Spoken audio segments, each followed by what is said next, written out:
y ahora comentaré un poquito a todos los que, bueno, tienen la información de que hoy es la primera clase.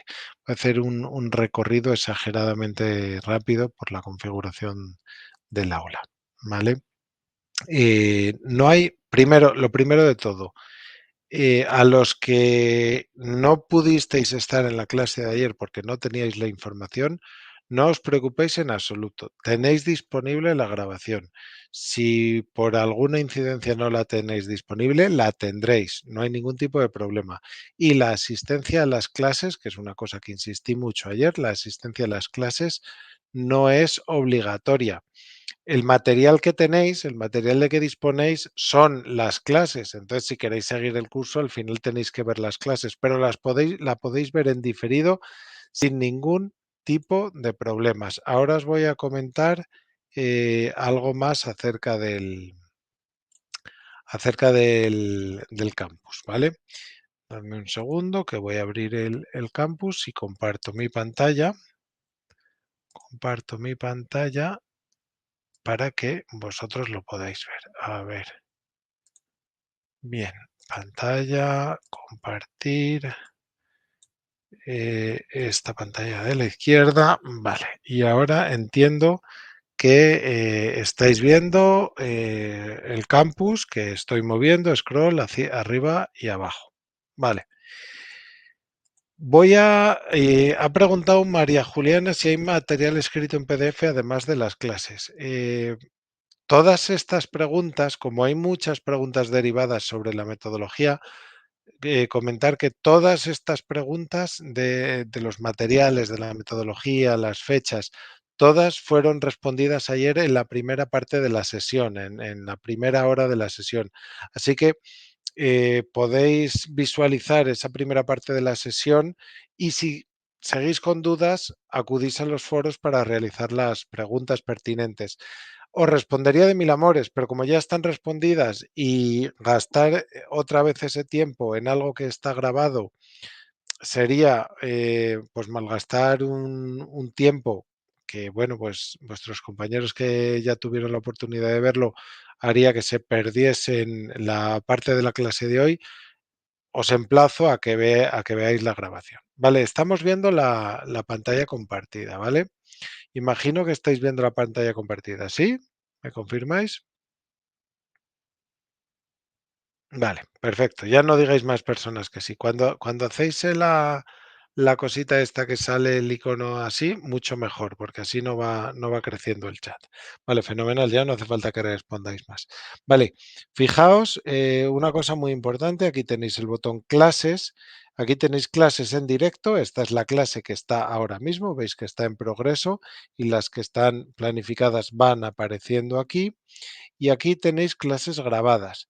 Ahora sí, os aparece esta clase grabada, la sesión de presentación e introducción, y esta me parece que es la que esta es la de ayer, ¿vale? La de semana 1, sesión 01, es la que se grabó ayer, con 1 hora y 52 minutos de duración, y esta, no sé si es la que se está grabando ahora mismo o una que grabé por error. En cualquier caso, aquí es donde tenéis las clases, ¿vale? ¿Dónde podéis hacer preguntas? Aquí, en los foros, ya he configurado los foros, ¿vale?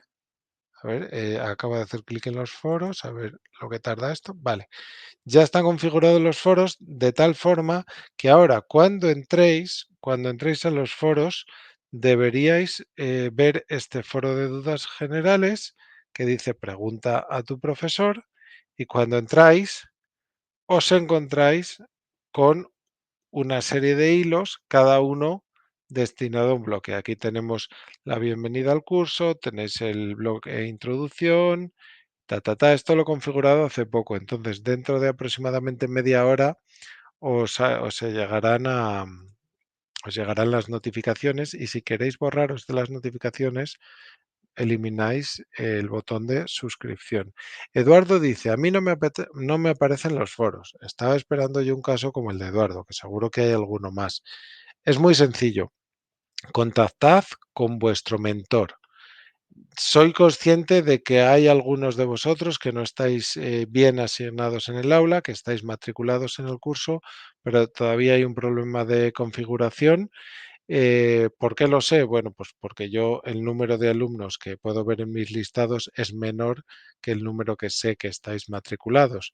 Entonces, bueno, pues sé que esta incidencia está.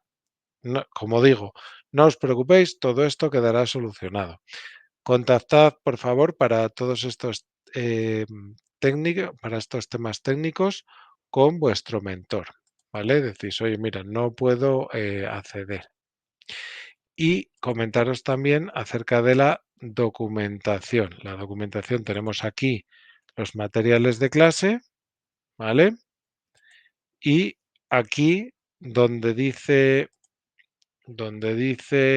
acerca del trabajo en grupo, todavía no he subido nada de información, hay 0 documentos, 0 subcarpetas, entonces iré poniendo cosas. Dice Carmen Rocha, no hay nada en el mío. Vale. En documentación ocurre lo mismo que para los foros. Yo lo asigno, es una cuestión de cómo están configurados los grupos. De nuevo, no os preocupéis que yo cuando estaba explicando esto, en parte lo estaba haciendo para verificar si había alguien como Carmen que dice no hay nada en mi carpeta y con eso me viene muy bien para insistir al equipo técnico que lo solucione. Todo quedará solucionado y todos tendréis toda la información. ¿De acuerdo? A los que no os aparece, yo os pido que si no lo veis ahora mismo, escribís a los mentores y decís, oye, tengo este problema. ¿De acuerdo? Vale, vamos a detener el uso compartido de la pantalla y volvemos a las transparencias y ya nos centramos un poquito más en el contenido de la sesión de hoy, ¿vale? Como os venía diciendo ayer, sí, estoy mirando el chat y algunos decís no me aparece, me comunicaré con mi mentor y tal. Como sé que sois muchos los que estáis aquí en clase, fijaos que sois 190 y es difícil que nos entendamos, yo os voy a pedir que cuando os dirigís a mí hagáis algo como lo siguiente, ¿vale? Cuando tengáis una pregunta que requiere de mi atención, que hagáis algo como lo siguiente, lo pongáis entre asteriscos. No cuando dais los buenos días, no cuando decís a mí no me sale, sino cuando que requiráis mi atención. Me gusta a mí comenzar, ya llevo un ratito de clase, pero me gusta a mí comenzar con una pregunta como la siguiente. Se ve y se escucha. Y entonces hago una pregunta que dice sí, no. Abro la encuesta y me respondéis si se ve y se escucha. Entonces, ahora mismo la persona que está viendo que prácticamente todo el mundo dice que se ve y se escucha, entenderá que es un problema técnico suyo cuando no están escuchando y así que, pues eso trabajamos. ¿De acuerdo? Esto en cualquier caso se está grabando adecuadamente y lo tendréis en la grabación. Bien, voy a girar esto un poquito, que salgo un poco mal en la cámara, un poco abajo. Vale, como os decía, en estas dos primeras sesiones, en esta primera semana, estamos introduciendo todo este universo del curso y de la inteligencia artificial. Ayer lo que hablábamos era primero de la metodología del curso, es decir, una introducción, una presentación del curso, y hablábamos del concepto de transformación digital como elemento habilitador de esta explosión de inteligencia artificial que hemos tenido, ¿vale? Hicimos esa introducción de qué es la transformación digital, por qué ha sido tan potente, y hicimos una, remate final hablando un poquito de qué es la inteligencia artificial. Si os acordáis, los que estuvisteis ayer, hacíamos alusión a la parábola del elefante y los ciegos, que describe de alguna forma que es una realidad muy compleja y que cada uno tiene un punto de vista diferente, cada uno lanza preguntas diferentes y es muy difícil dar una explicación única de qué es esta realidad de la inteligencia artificial. Y por eso hicimos aproximación desde diferentes frentes, desde el frente histórico, desde el frente de la definición, desde el frente de la percepción, desde el frente del impacto social, ¿vale? Tiene muchas vertientes. Hoy, ya habiendo discutido, ya habiendo introducido esos conceptos habilitadores de la inteligencia artificial, lo que vamos a trabajar es desde un plano un poquito más técnico, ¿vale? La de hoy es la única sesión de todas las sesiones del curso que va a trabajar desde un plano un poquito más técnico. Hoy aparecerá alguna fórmula matemática en las transparencias. Soy plenamente consciente de que prácticamente todos los que estáis aquí en clase o bien sois docentes o bien coordinadores académicos en alguna sección de la docencia y si sois técnicos lo sois siempre en el mundo relacionado con la docencia.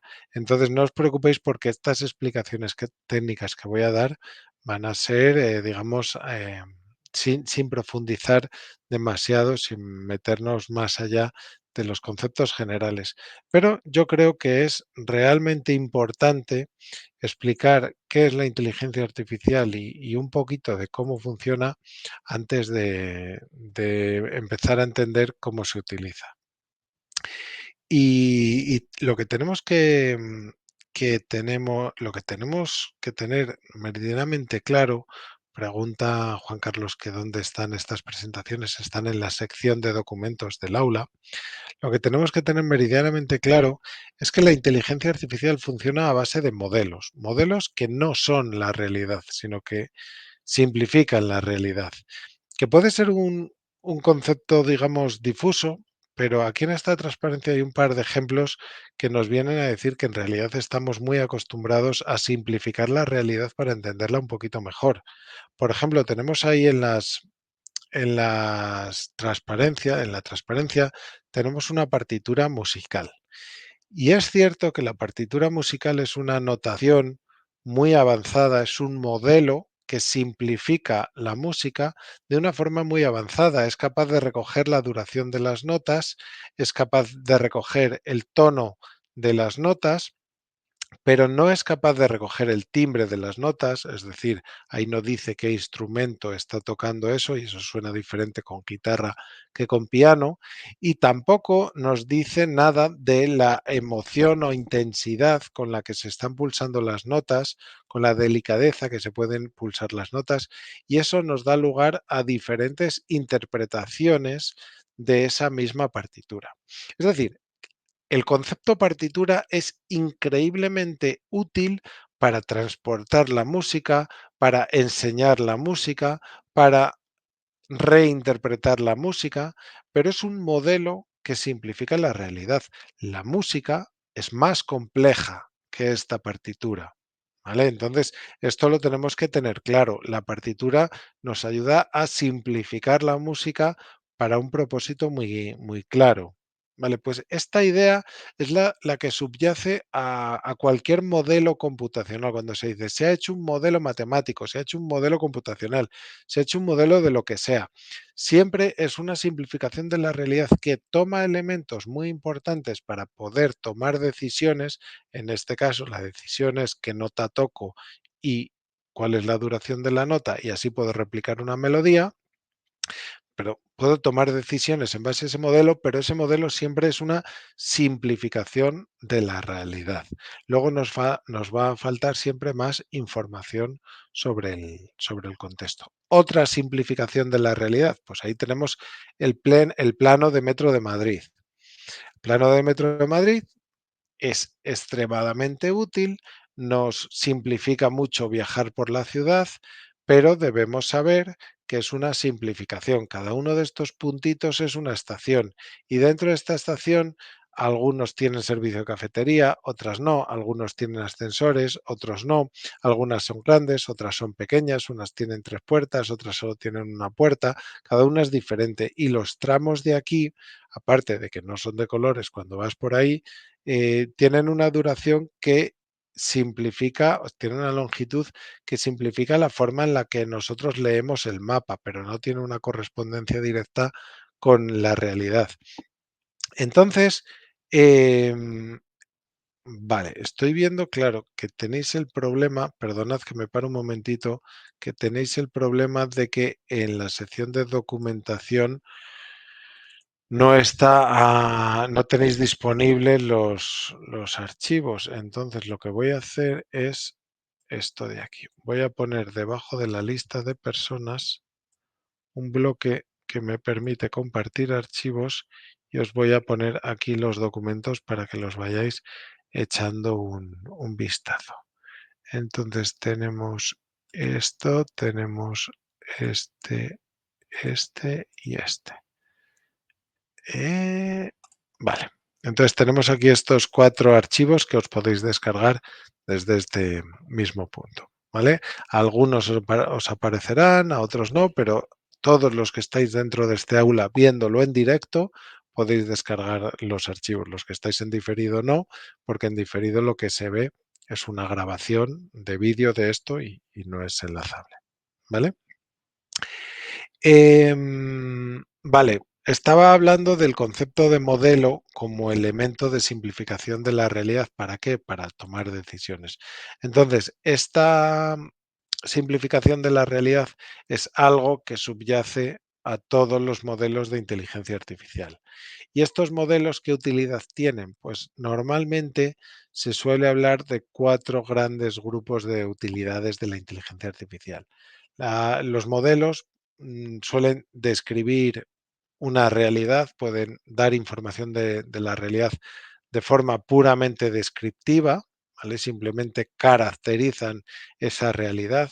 Por ejemplo, si yo digo que aquí tengo frío, pues el modelo puede modelar la humedad, el viento, la temperatura, hace una simplificación de mi realidad con una serie de parámetros puramente descriptiva, que es un modelo pues bastante simple de entender.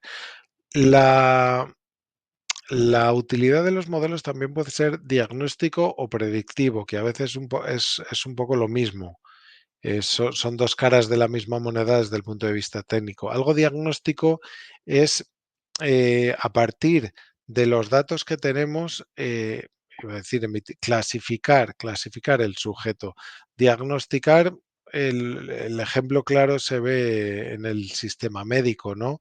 Eh, Tú aportas unos datos de cómo te sientes y entonces te clasifican como constipado, sí o no.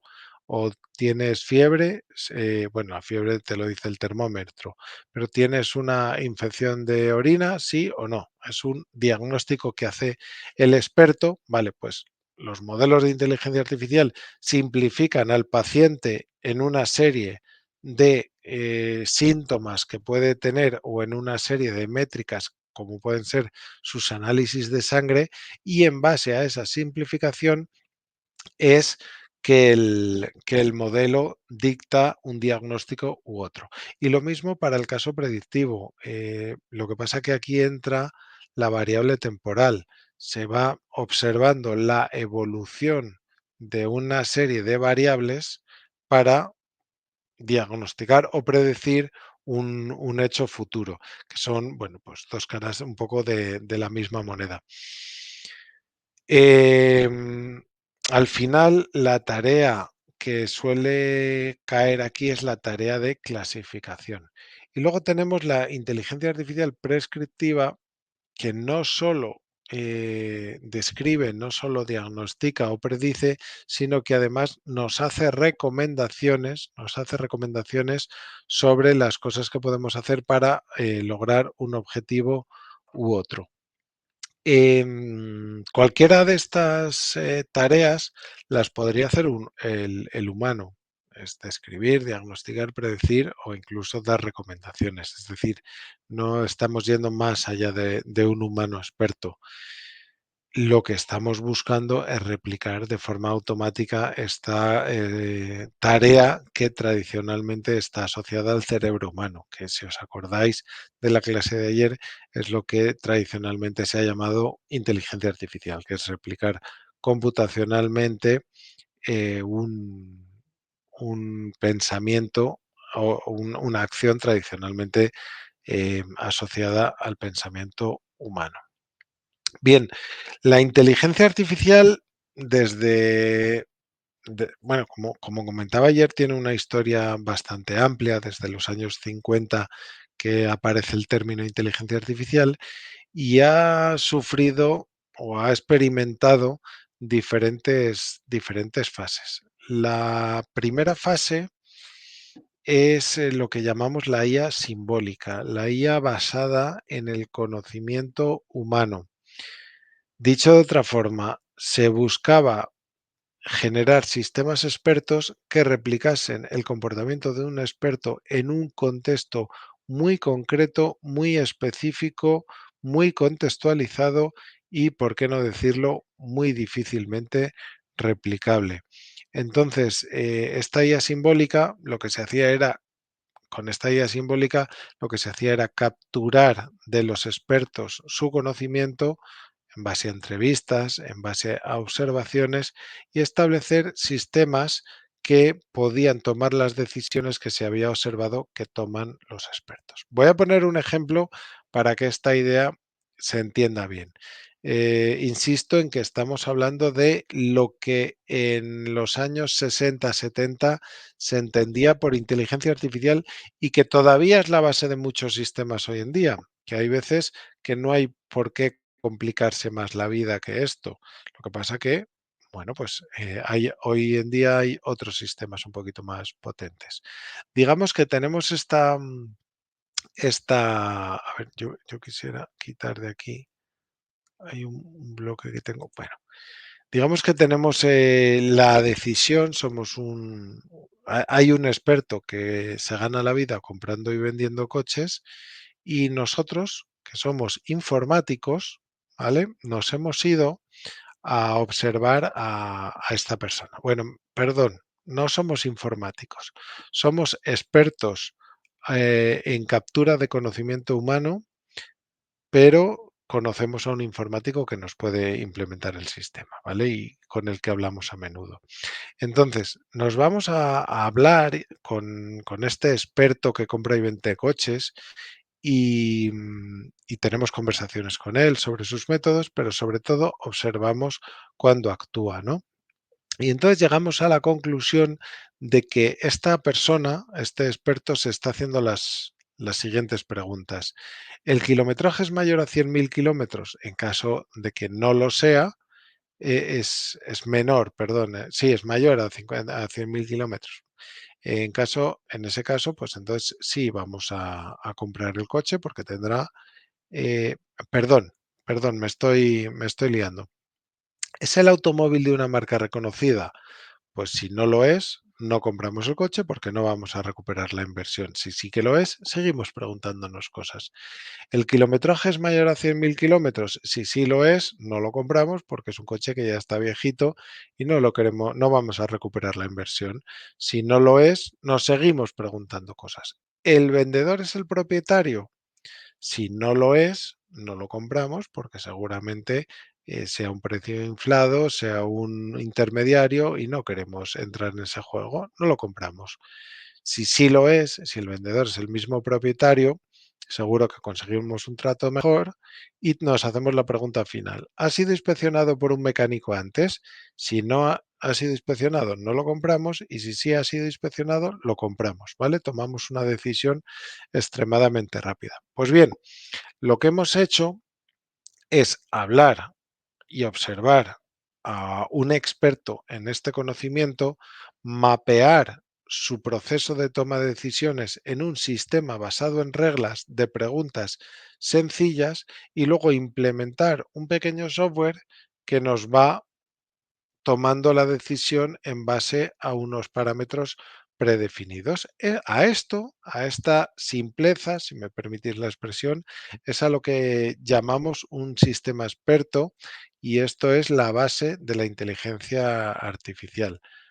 Me diréis, bueno, esto simplemente es recorrer una serie de preguntas, esto no es pensar, ¿no? Vale, sí, pero esto automatizaba en los años 70 el comportamiento de un sistema experto y permitía agilizar mucho las decisiones. Así que nos abrió la puerta a hacer sistemas cada vez más grandes y más complejos. Milena pregunta sobre la documentación. Preguntad a vuestro mentor, que es quien os va a ayudar sobre estos temas. Vale. Sigo avanzando esta idea de capturar el conocimiento de los expertos. De esta captura de conocimiento experto salió el concepto de ontología. La ontología es un modelo de conocimiento de un dominio muy concreto.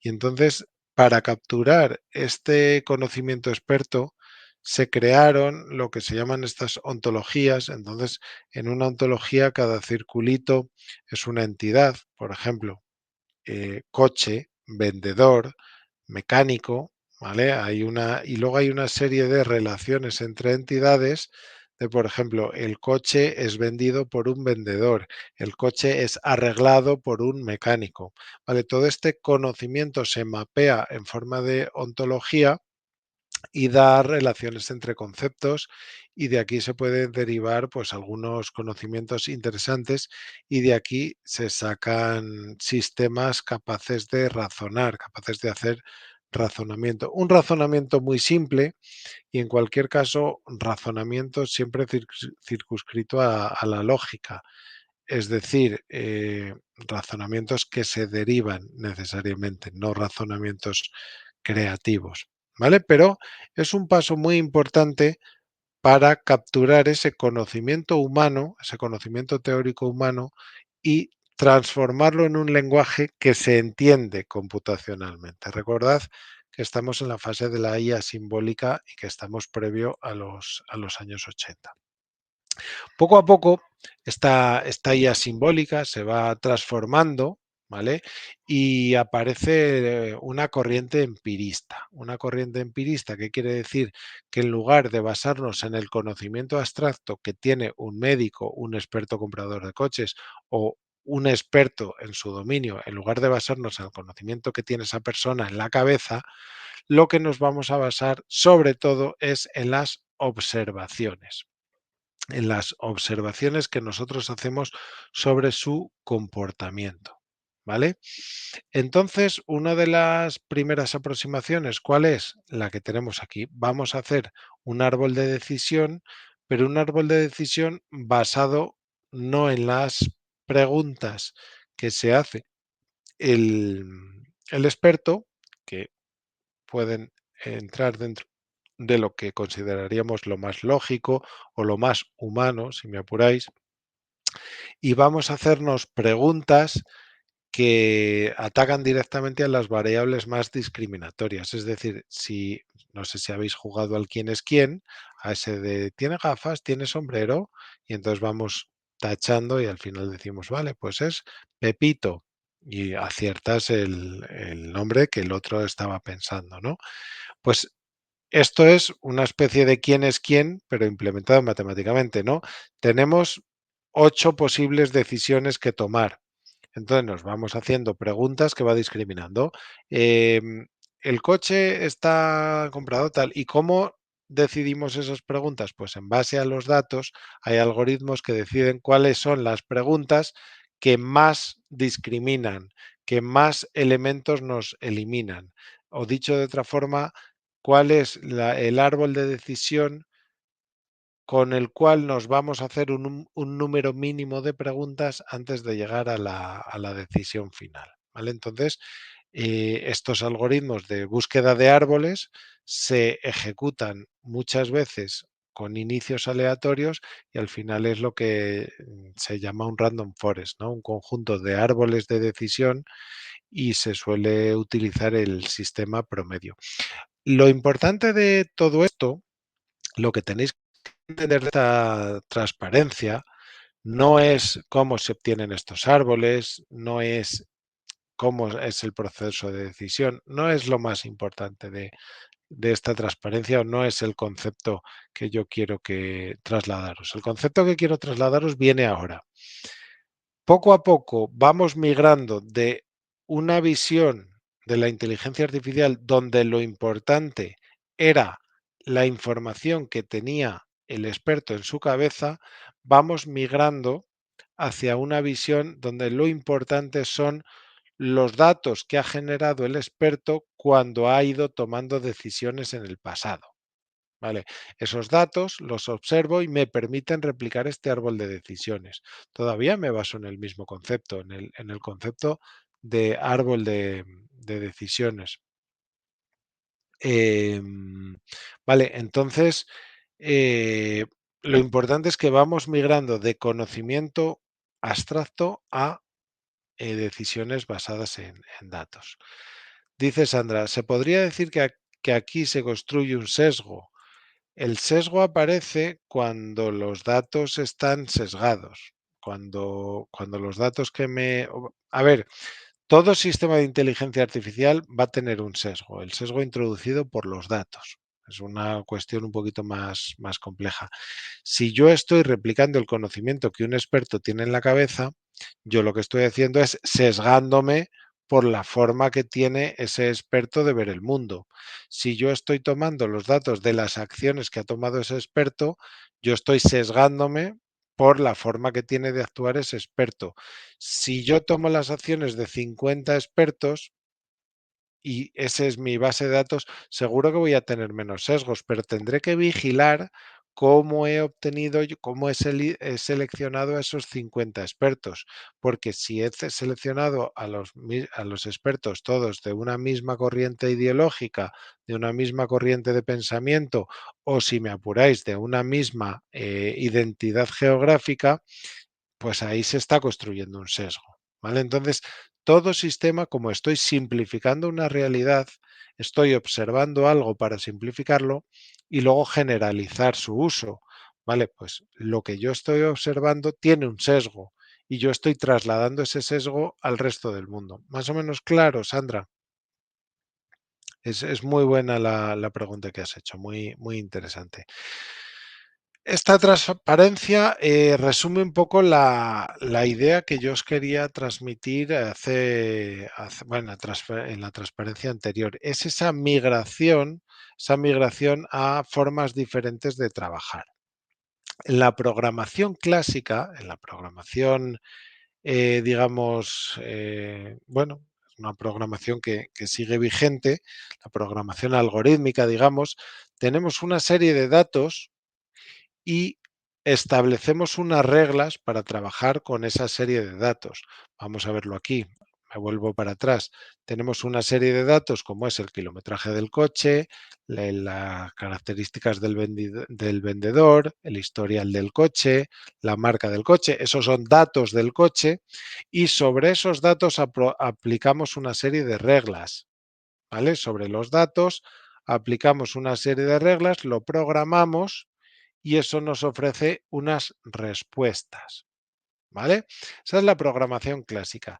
Cuando saltamos al paradigma actual, o por lo menos que nos ha llevado hasta el camino actual en inteligencia artificial, vale, pues saltamos en el momento que cambiamos a esta parte de abajo, que es en lugar de utilizar este esquema, lo que hacemos es observamos los datos y vemos qué respuesta se han tomado con esos datos, qué respuestas se han dado con esos datos, aplicamos unos algoritmos que se denominan Machine Learning, que ahora explicaré qué significa eso de que la máquina aprende, ¿vale? Es la parte más técnica de todo.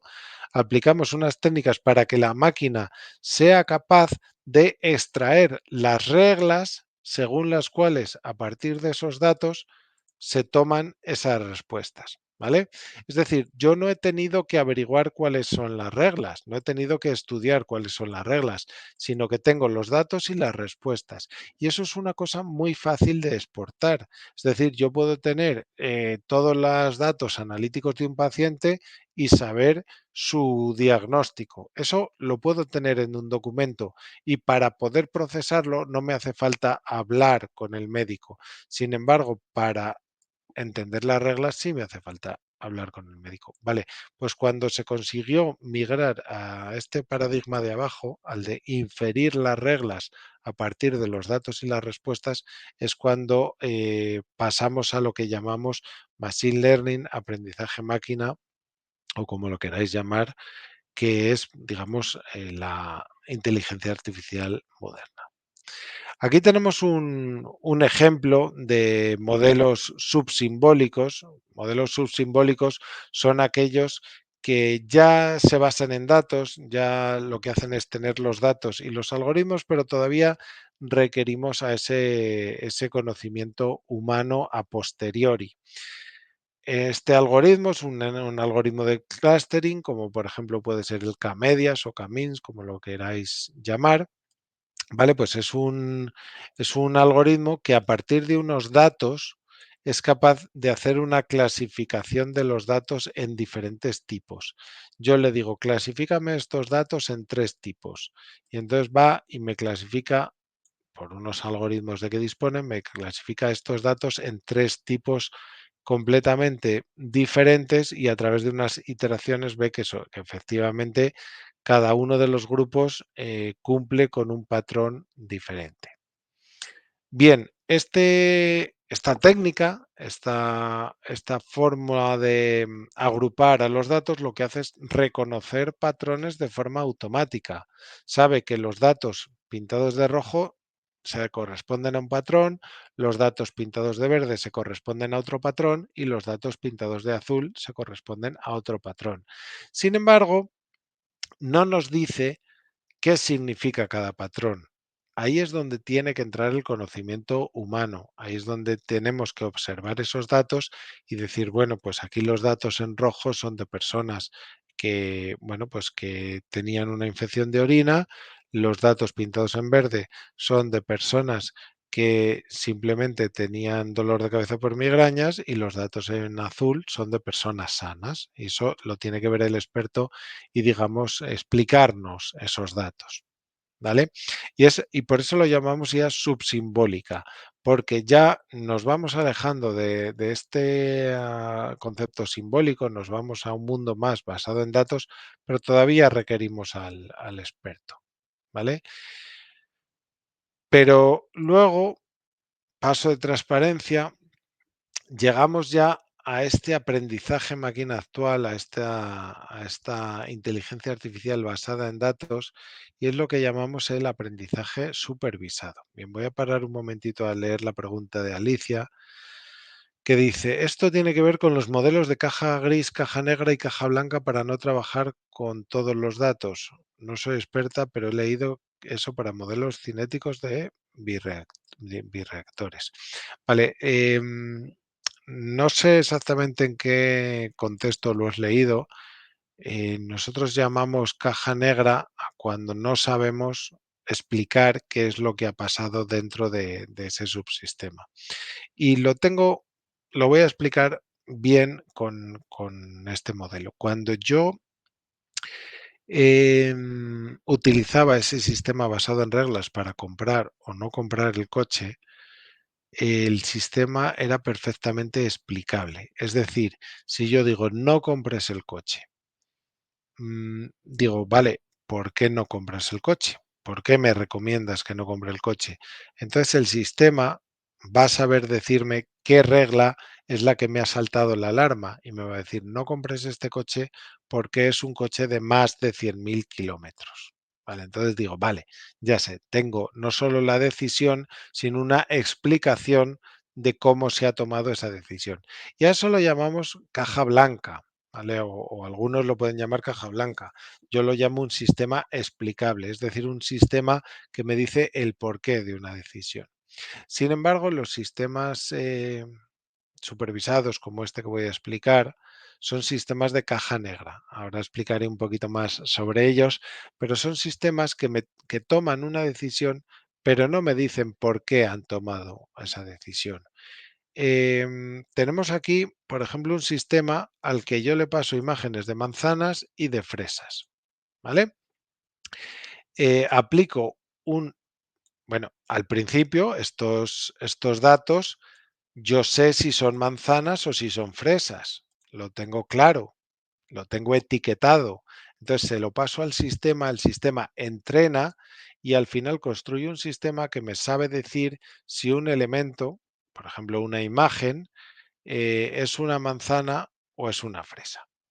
Si yo estuviese en un sistema basado en reglas, en un sistema de caja blanca, seguramente me estaría, aquí dentro estaríamos haciendo preguntas como, ¿tiene un tamaño similar a un puño? ¿Es de color rojo en todos los casos? ¿Cuánto pesa aproximadamente? ¿A qué se parece? ¿Más a un círculo o se parece más a un triángulo? Vale, estaría haciendo preguntas de ese estilo para decidir si es manzana o si es fresa. Pero estamos en un sistema de caja negra. El sistema de caja negra simplemente me dice es una manzana o es una fresa. Por dentro hay una serie de parámetros matemáticos que, aunque es cierto que podemos ver cómo cambian esos parámetros matemáticos, son muy poco informativos, nos dicen muy poco del porqué de esa decisión. Entonces, por eso lo llamamos de caja negra, porque aunque tenemos acceso a mirar qué es lo que ha pasado dentro de la caja, en realidad eso nos da muy poca información de cómo se ha tomado la decisión. Así que en la práctica ver cómo se ha tomado una decisión es extremadamente costoso y además muy poco informativo, con lo cual no podemos ver cómo se ha tomado una decisión y por eso lo llamamos sistemas de caja negra. Aquí, bueno, os he puesto un poco ejemplos de los tipos de aprendizaje y el tipo de preguntas que nos podemos hacer. Por ejemplo, en aprendizaje supervisado, que es eh, el aprendizaje supervisado es el que hemos visto que nos dice si son manzanas o si son fresas, pues puede responder a este tipo de preguntas. ¿Qué precio podría tener un piso? Porque estamos clasificando por precio. ¿Este cliente dejará de pagar una hipoteca? Porque estamos clasificando por riesgo. ¿Cuántos clientes me solicitarán una hipoteca el mes que viene?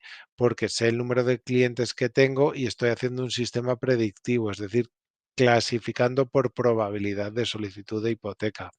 Este paciente llegará a tener diabetes, estoy clasificando por riesgo de diabetes, ¿vale? Entonces, al final siempre tenemos sistemas clasificadores más o menos complejos. Sin embargo, en el sistema de clustering que decía antes, lo que se hace es grupos sobre conjunto de datos y eso nos da lugar a otras preguntas diferentes. ¿Estos clientes son similares? Es decir, ¿responden al mismo patrón? Sin saber qué significa que sean similares o no sean similares, buscamos si responden o no responden al mismo patrón. ¿Es esta transacción inusual? Es decir, ¿está dentro de un patrón conocido o no corresponde a los patrones que tenemos? ¿Estos productos se suelen comprar juntos? Es decir, ¿corresponden a un mismo patrón de compra? Esto está muy bien porque me da lugar a recomendaciones de a lo mejor te puedes comprar esto, que fulanito también se lo compró y le fue muy bien, ¿no? Entonces, con eso multiplicamos las ventas. Como veis, diferentes tipos de sistemas, diferentes tipos de preguntas. Y también me gusta mostrar este tipo de sistema de aprendizaje, que es el aprendizaje por refuerzo. Siempre estamos hablando de aprendizaje basado en datos, ¿vale? Hemos hablado de aprendizaje no supervisado, que es este clustering, hemos hablado de aprendizaje supervisado, que es este capaz de hacer clasificación, y ahora vamos a hablar del sistema de aprendizaje por refuerzo. Se parece mucho a ese ratón que está en el laberinto y por ensayo y error sabe que tiene una recompensa y por ensayo y error acaba llegando al final del laberinto. ¿Cómo funciona este tipo de sistemas? Tenemos a un agente y a un contexto. Al agente no le decimos absolutamente nada de lo que tiene que hacer. La gente le programamos para que pueda hacer una serie de cosas. Es decir, por ejemplo, este ratoncito puede avanzar norte, sur, este, oeste. Es lo que puede hacer. Pero nosotros no le decimos lo que tiene que hacer. Vale. Lo que le decimos es la recompensa que le damos según el estado al que haya llegado. Dicho de otra forma, cuanto más lejos de la posición inicial sea capaz o cuanto más cerca de la salida sea capaz de llegar el ratón, más recompensa le vamos a dar. Entonces, a fuerza de intentarlo una y otra vez, el ratón, ese agente nuestro que hemos simplificado, que hemos modelado, va a ser capaz de ir tomando decisiones que le premian y le premian, entonces va a llegar al objetivo final sin que nosotros le hayamos dicho que ese es el objetivo final. Es una forma bastante complicada, ¿vale? Pero tiene unos resultados muy buenos. Por ejemplo, AlphaZero es una inteligencia artificial de Google. AlphaZero fue capaz, es la inteligencia artificial, ahora mismo es uno de los motores de ajedrez más potentes que hay. Compite con Stockfish y AlphaZero. Sigue un paradigma de programación de inteligencia artificial por refuerzo, de aprendizaje por refuerzo. Es decir, pusieron a dos máquinas AlphaZero a jugar la una contra la otra, pero simplemente les dijeron cómo se mueven las piezas. Bueno, ni siquiera les dijeron cómo se mueven las piezas. Cuando movían una pieza de forma ilegal, la puntuación era tremendamente mala. Y cuando hacían una serie de movimientos, simplemente el sistema evaluaba la posición de las blancas y las negras en el tablero y premiaba o penalizaba a uno de los dos. Vale. Entonces los dos sistemas se pusieron a jugar, a jugar, a jugar, a jugar, pero sin tener ni idea de estrategia y sin haber visto ni revisado las partidas de grandes maestros ni nada por el estilo, simplemente actuando y obteniendo o bien premio o bien reprimenda, y al final AlphaZero se ha convertido en uno de los motores de ajedrez más potentes que existen, es decir, es capaz de ganar a cualquier humano y AlphaZero se ganaría sin ningún tipo de problema al famoso Deep Blue que ganó a Kasparov. Pero bueno, hay otros paradigmas como Stockfish que tiene otro sistema diferente por debajo, aprendido de forma diferente y también ganaría a Deep Blue sin problemas. Otro elemento que aprende por refuerzo, los vehículos autónomos. No es que pongan un coche a ver y cuanto menos se choca, pues mejor para el coche. No, se hace una simulación de carreteras, todo en un entorno completamente simulado y el coche va aprendiendo a tomar las decisiones en un entorno completamente simulado y va pues reforzando. Como anécdota comentaré que hay un sistema de aprendizaje por refuerzo que le pusieron a jugar a Super Mario. Simplemente cuanto más lejos llegues, más puntos y cuanto menos tiempo tardes en llegar, más puntos. Y al final es increíble ver al sistema jugar cómo se termina el videojuego en muy poquito tiempo. Pero bueno, son cosas del aprendizaje por refuerzo. Bien, ¿dónde quería yo llegar? Quería llegar a la neurona. La neurona es la base de los sistemas de aprendizaje supervisado. Nos vamos a centrar a partir de ahora, a partir de lo que resta de clase, nos vamos a centrar en lo que hemos venido llamando aprendizaje supervisado.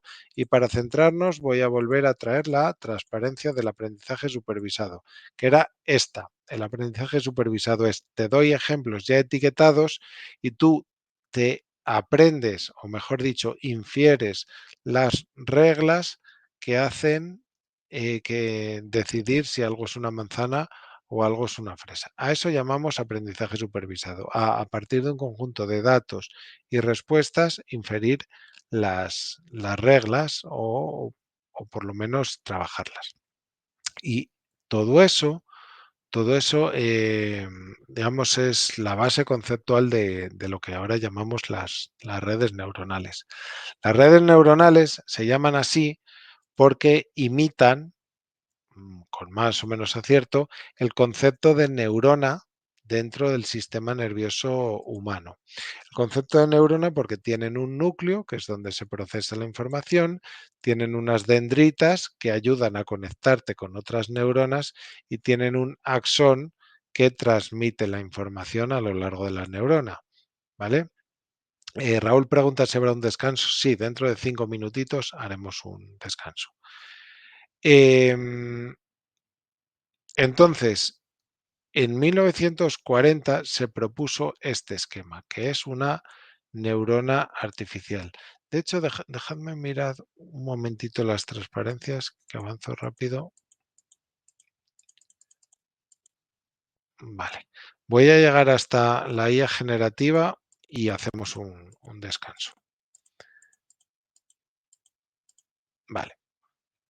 Tenemos aquí la neurona artificial, que ya digo, esto es algo propuesto en la década de los 40, propuesto sobre papel y boli, implementado pues un poquito más tarde.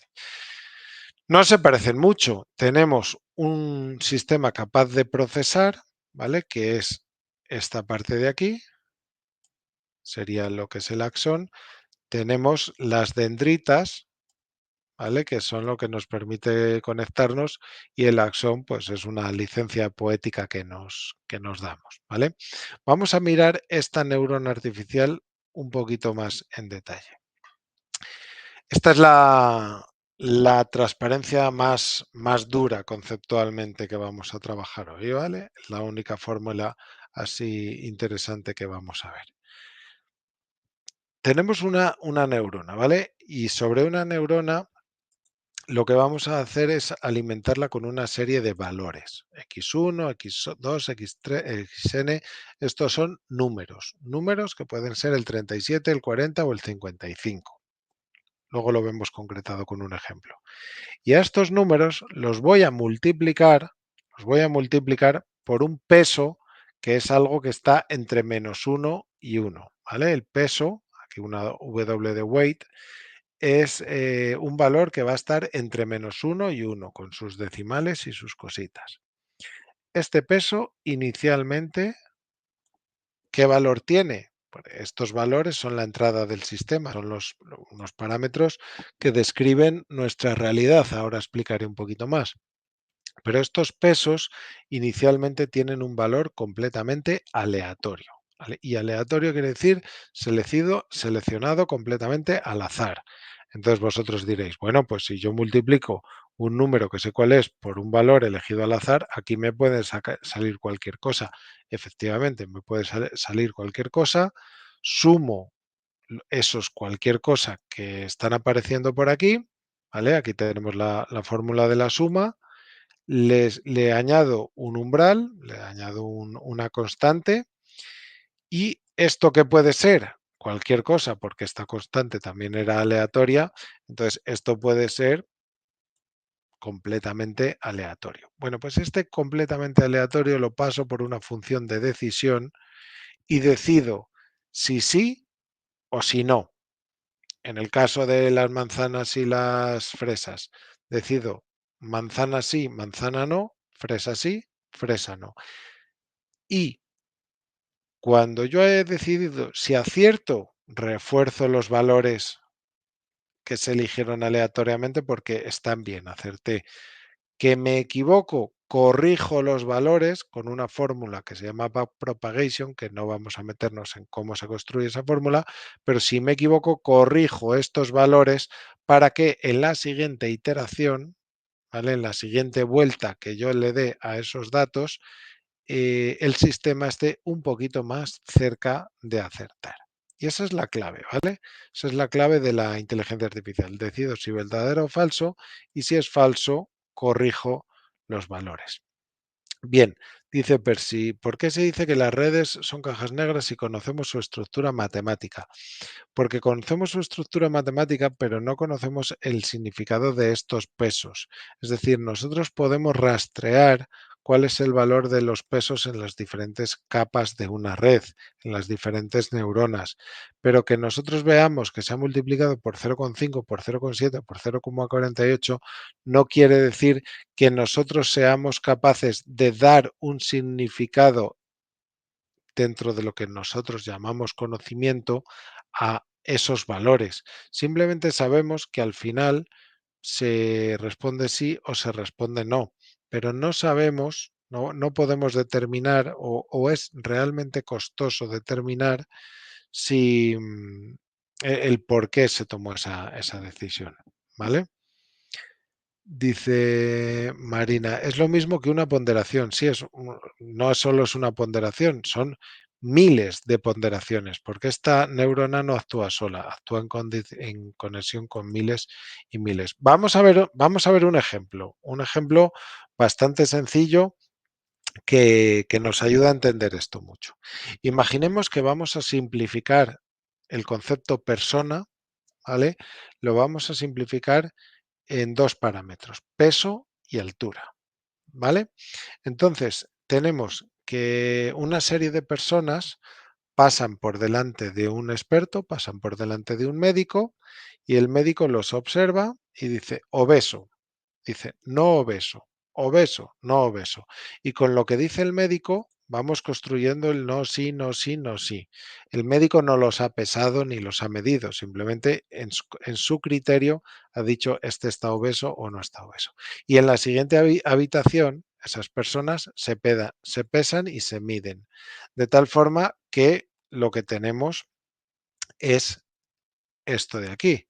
Son, digamos, una simplificación del concepto persona, un modelado de las personas en base a su peso, altura y si son obesos o no son obesos.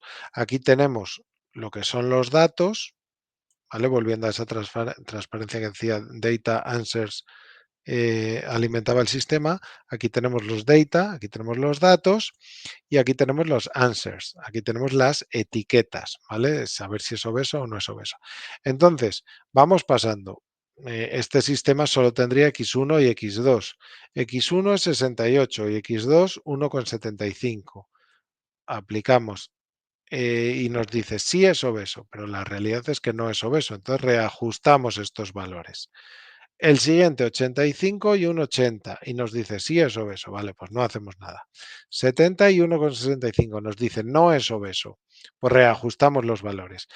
Al principio falla siempre, o falla un 50% de las veces porque hace una asignación completamente aleatoria. Pero poco a poco se van reajustando esos valores, sobre todo cuando falla, se van reajustando esos valores, esos pesos, esos W1 o W2, de tal forma que si este conjunto de ejemplos lo ejecuto 20 veces, el sistema habrá ajustado los pesos de tal forma que su funcionamiento replicará algo similar a esta fórmula, el índice de masa corporal, peso en kilogramos dividido entre altura al cuadrado expresada en metros. Eh, Expresará algo similar y este índice de masa corporal es el que hoy muchas veces se utiliza para determinar si una persona es obesa o no es obesa. Es decir, no hace falta entrenar un sistema para esta decisión, porque ya tenemos una fórmula simple que lo hace. Pero si entrenásemos un sistema, llegaría a una conclusión similar, llegaría a una fórmula similar a esta, similar a una decisión basado en esto, ¿vale? Dice Reimer, es decir, nosotros si conocemos esas respuestas, vemos que ellas nos dan y le aplicamos una función de corrección. Y si es aleatorio, los pesos, ¿cuánto tiempo se lleva que se aproxime la respuesta a la realidad o puede que no se dé nunca? Vale, muy bien, muy buena pregunta. ¿Cuánto tiempo? Normalmente, si utilizamos en sistemas clásicos como estos, si utilizamos un catálogo de... Yo en 2004 entrené un sistema capaz de determinar la edad ósea de una persona a partir de radiografías de su mano. Disponía yo de 200 radiografías, que era mi catálogo de entrenamiento, 200 radiografías y, y el sistema empezaba a comportarse bien después de lo que llamamos aproximadamente 15 épocas. Es decir, pasarle al sistema 15 veces las 200 radiografías. ¿Vale? Eh, el sistema 15 veces las 200 radiografías y entre de la 15 a la 20, pues tenía que decidir cuál era el criterio de parada, porque hay una cosa que se llama sobreentrenamiento, en el cual el sistema se ajusta demasiado a los ejemplos que le has dado y no es capaz de generalizar a otros ejemplos que no ha visto nunca. Pero es un poco esa idea. Preguntas, dice, Maritza, ¿por qué se considera el modelo de una suma ponderada en redes neuronales? Están diseñadas así. Es un sistema de combinación lineales que funciona muy bien y están diseñadas así. La combinación lineal es muy rápida de ejecutar y da buenos resultados. En ingeniería yo siempre digo una cosa, que digo, ¿funciona? Sí, pues tira para adelante, ya mejoraremos. Pero que seguro que hay un sistema muchísimo más complejo que da una respuesta óptima, pero somos ingenieros, ¿funciona? Sí, tira para adelante. Y entonces esto está diseñado desde ese punto de vista. Tenemos una primera aproximación suficientemente buena que se da con combinaciones lineales y por eso son más ponderadas. Dice Roberto, ¿la red cómo debería ser entrenada para distinguir entre obesidad o una persona con masa muscular? ¿Debería existir otra variable de entrada, una comparación previa a un entrenamiento? Eh, no sé si he entendido muy bien la pregunta, pero lo que va a entrenar la red es los datos que tú le aportes. Si necesitas saber si la masa muscular, seguramente habrá que meter una variable adicional, como por ejemplo pues la resistencia eléctrica que opone ese humano al pasar una variable o algo por el estilo, ¿vale? Alguna otra variable que permite inferir ese conocimiento. Se llama variables ¿cómo se dice? Con poder discriminatorio, ¿no? Variables que aporten información para lo que queremos obtener. Seguramente el color de ojos no nos dé ninguna información, ¿vale? Nos va a dar información otro tipo de variables. Y esa pregunta es muy interesante porque hasta hace poco, y hablaré en la segunda hora de este tema, hasta hace poco éramos los humanos los que teníamos que decidir qué características le metíamos al sistema, si metíamos el peso y la altura. Joaquín pregunta que qué pasa en 0,5. No entiendo muy bien la pregunta. Imagino que si dice en 0,5, pues puedes decidir el mayor o igual, ¿no? En 0,5 decide que sí, ¿vale? No es nada de grande. Dice, entonces cuando el sistema llega a la fórmula también ha generado esa escala que define si es claro, el sistema, a la pregunta de Juan Carlos, va a llegar a algo similar a la fórmula. Marisa dice que qué significa el umbral. A veces el resultado de esto se le suma una constante, bueno, pues simplemente para ajustar mejor el resultado. Dice Alicia, ya hay como templates sobre ese entrenamiento que se usa a muchos estudiantes. ¿Cómo puedo saber yo si es correcto o terminar el entrenamiento? Vale, ya son cuestiones técnicas que, bueno, son difíciles de determinar, sobre todo en una clase como esta. Lo que se va vigilando es en la etapa de validación, se va vigilando digamos, la tasa de acierto en validación. Y cuando la tasa de acierto ya deja de mejorar, entonces es cuando paro el entrenamiento. ¿Vale? Pero digamos, ya nos metemos en un terreno técnico en el que no quería meterme demasiado. ¿Cómo funcionan las redes neuronales? Pues yo os he explicado el, el funcionamiento de una única red, pero en realidad las redes son conjuntos de neuronas interconectadas, es decir, muchas neuronas conectadas entre sí. Se suele llamar de neuronas de entrada que se conectan a los valores de entrada, por ejemplo, en peso y altura solo habría dos neuronas de entrada. Aquí habría peso, altura y edad, por ejemplo. Neuronas de salida, que son las decisiones posibles a tomar. Por ejemplo, aquí sería obesidad y masa muscular, por ejemplo, ¿vale? Las decisiones, los valores de entrada y las decisiones a tomar. Y estas son lo que se llaman capas ocultas de neuronas, capas ocultas. Esto es lo que se llama el multilayer perceptron, ¿vale? El perceptrón multicapa, ¿vale? Es decir, muchas neuronas, en este caso tendríamos 9 neuronas conectadas entre sí. Este dibujo de aquí replicado 9 veces, ¿vale? Los sistemas de red neuronales de hoy en día no tienen 9, tienen miles, ¿vale? Tienen miles de neuronas. Si queréis jugar un poquito con todo esto, una página buena es playground.tersonflow.org, quizá un poquito demasiado técnica, pero sí que ayuda a ver un poco cómo se comporta el sistema con diferente número de neuronas, como con diferentes configuraciones de capas, etcétera, etcétera, etcétera. Lo pongo como curiosidad por si queréis entrar, pero bueno, a lo mejor es demasiado tenso. Quería terminar esta primera etapa, la tenéis aquí en la transparencia, playground tensorflow.org, ¿vale?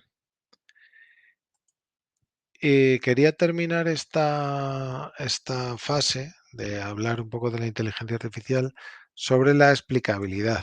Ya he comentado un poco el concepto de caja negra, el concepto de explicabilidad. Estoy yendo un poquito lento porque preguntáis bastante, lo cual me gusta mucho, me agrada mucho, así que ningún reproche. Las redes neuronales son las que más poder predictivo tienen, es mejor, las que más clasifican, las que mejor funcionan, ¿vale? Las que con más precisión trabajan, pero las que peor se explican. Tiene un poder de explicación muy bajito. A mí me gusta poner siempre el siguiente símil, ¿vale? El siguiente chiste para entenderlo, qué es la explicabilidad. Yo puedo preguntar qué pájaro es ese a un señor de mi pueblo o se lo puedo preguntar a un ornitólogo. Si se lo pregunto a un ornitólogo, que es un sistema explicable, me va a decir, pues ese pájaro tiene el vientre negro, tiene las alas ligeramente curvadas, pero muy alargadas con respecto a su cuerpo, su tamaño es pequeño, el pico es de color anaranjado y aletea poco y planea mucho. Ese pájaro es un vencejo. ¿Vale? Entonces me está dando una clasificación y me está aportando una explicación de por qué esa clasificación. ¿Vale? Eso es un sistema explicable.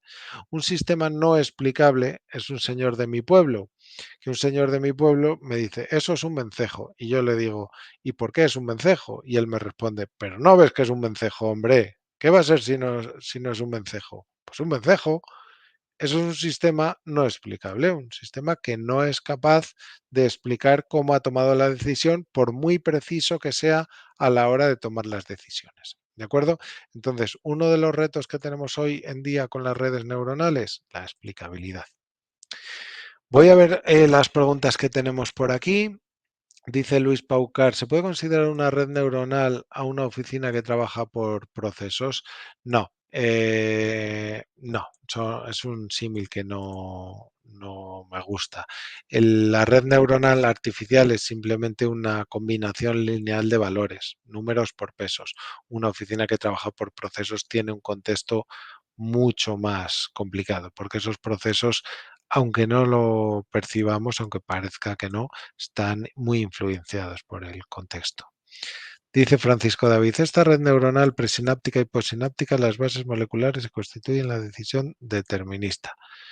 No sé muy bien responderte a eso. Marco dice, ¿hay potencialidad de diseñar un sistema de pensamiento neuronal a partir del lenguaje de un niño? Sí, claro. Ahora nos vamos a meter con la inteligencia artificial generativa y veremos un poco que todo esto que yo os he comentado solo es el comienzo de de lo que tenemos hoy en día. No es ni siquiera lo que tenemos hoy en día, no es el comienzo del futuro, es el comienzo de lo que se nos ha venido encima, el comienzo del presente. Vamos a hacer, si os parece bien, y para que yo pueda beber un poquito de agua, un breve descanso, muy breve, porque si no, no nos va a dar tiempo a casi nada. Y en 2 minutos estamos aquí de vuelta.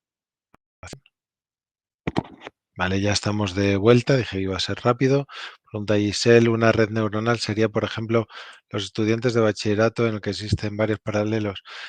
No vamos a hacer, vamos a tratar de evitar símiles con la realidad. Una red neuronal son números que se multiplican por otros números y luego se suman y luego se comparan.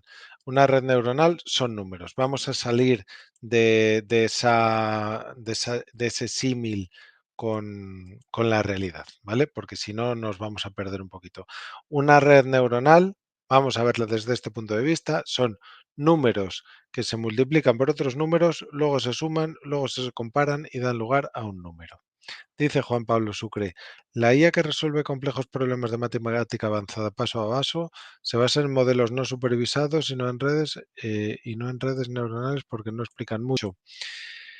Hay muchos tipos de modelos. Vámonos al mundo generativo y vamos a ver cómo funciona todo esto, ¿vale? A ver si, a ver si consigo.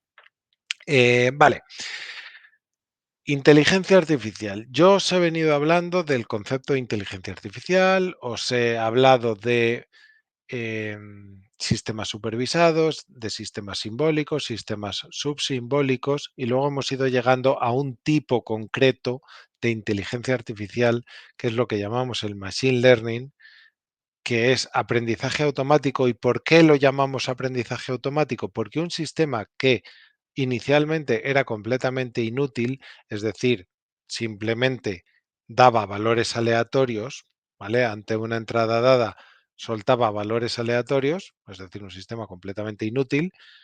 El sistema, a base de revisar ejemplos etiquetados, ese sistema poco a poco va aprendiendo a resolver el problema que le han planteado. En nuestro caso, saber si una persona es obesa o no es obesa. Y por eso lo llamamos machine learning, porque la máquina va aprendiendo. ¿Qué significa aprender? Aprender significa que esos W van adquiriendo un valor determinado. ¿Vale? No, la máquina no tiene ninguna conciencia, ni sabe que es un obeso, ni que no es un obeso, simplemente reajusta unos valores numéricos dentro de una matriz de números muy grandes de que dispone. ¿Vale? Eso es el aprendizaje automático. Dentro de este mundo del aprendizaje automático, que es un subconjunto de la inteligencia artificial, dentro de este mundo, lo que tenemos otro subconjunto más pequeño, que es lo que llamamos deep learning. Deep learning es una rama del aprendizaje automático que se caracteriza porque hay una gran cantidad de neuronas ocultas, es decir, de capas de neuronas ocultas. Es decir, hasta el año 2005, 2007, bueno, pues no se ponían demasiadas capas de neuronas ocultas porque el sistema no avanzaba, no podía funcionar rápidamente. ¿Por qué? Porque no teníamos capacidad de computación.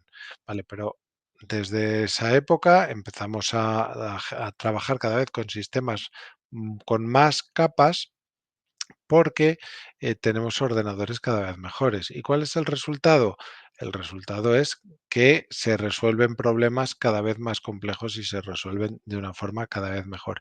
Y dentro de este mundo del deep learning, ¿vale? Que es lo que llamamos aprendizaje profundo, que simplemente son redes neuronales con un porrón de capas, tenemos lo que se llama la IA generativa, que es un subconjunto de esto que llamamos deep learning.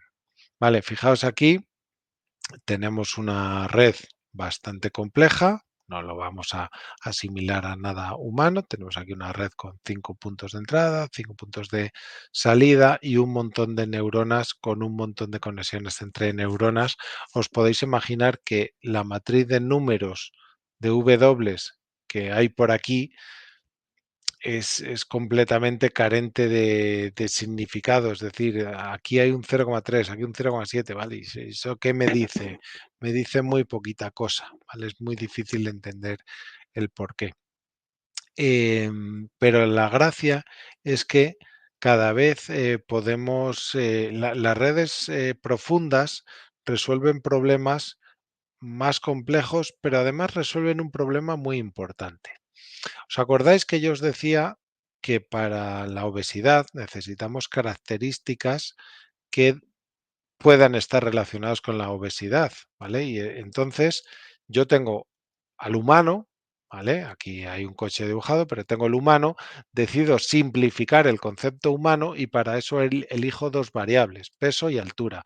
Pero yo como humano, como experto que conozco el concepto obesidad, he pensado que el peso y la altura podrían estar relacionados. He hecho una extracción de características basada en mi conocimiento. Pero mi conocimiento puede ser imperfecto o puedo estar pasando por alto cosas importantes. Bueno, en base a estas características que he extraído, se hace la clasificación y se decide obeso o no obeso. ¿Vale? Pero es muy importante que yo he tenido que decidir peso y altura. Preguntaba a alguien por ahí que si lo que vamos a entrenar es masa muscular, Roberto Palacios, si vamos a averiguar la masa muscular, si debiera existir otra variable. Sí, debiera existir otra variable y debería consultar con un experto médico para ver un poco qué variables pueden estar correlacionadas y qué variables tengo que extraer. Vale, la gracia del deep learning es que yo le paso todas las variables del mundo, le paso todas las variables que existen y, y entonces el propio sistema se encarga de anular las características que no son relevantes y potenciar las características que sí son relevantes, con lo cual no me hace falta extraer características. Y esto es realmente importante en las fotos, en las imágenes. Antes del deep learning, yo tenía que seleccionar características de las imágenes. Y estas características de las imágenes puede ser el brillo, el contraste, la saturación, cosas muy difíciles en una imagen, porque un píxel puede tener unas características y el píxel de al lado tener otras características. Os comentaba que yo en 2004 entrené un sistema que averiguaba la edad ósea de una persona a través de una radiografía. Lo que no os he dicho es que me pasé un mes midiendo el alto y el ancho de las falanges en las radiografías y anotándolo sistemáticamente. ¿Vale? ¿Por qué? Porque el sistema que yo entrené no se basaba en la imagen de una radiografía, sino que se basaba en el alto y el ancho de cada una de las falanges de la mano que se observaban en la radiografía. ¿Vale? Luego se hizo una herramienta que de forma automática extraía ese alto y ese ancho, pero ya me tocaba decidir qué características de la imagen iban a alimentar mi sistema. Con el deep learning eso no es así. Con el deep learning le pasas la imagen y cuando digo le pasas la imagen es le pasas todos los píxeles uno detrás de otro y la propia red es capaz de trabajar y extraer las características.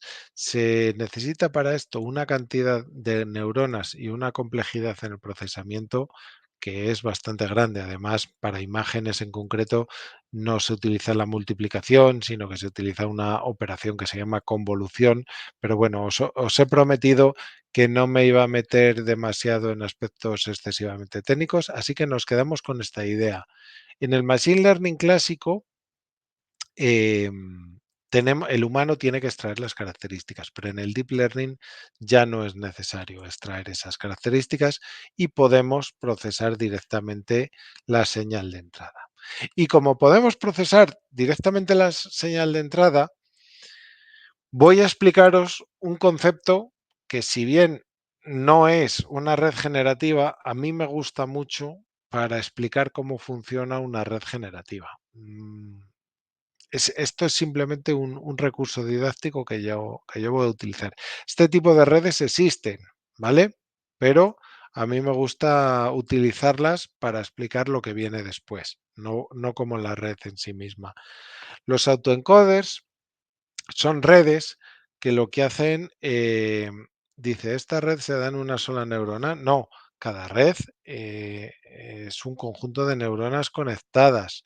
Entonces, en esta red que estamos viendo ahora en pantalla, habría 1, 2, 3, 4, 5, 6, 7, 8, 9, 10, 11, 12, 13 por 2, 26, más 3, 29 neuronas conectadas ahí en esta red, ¿vale? 29 neuronas tiene esta red de aquí.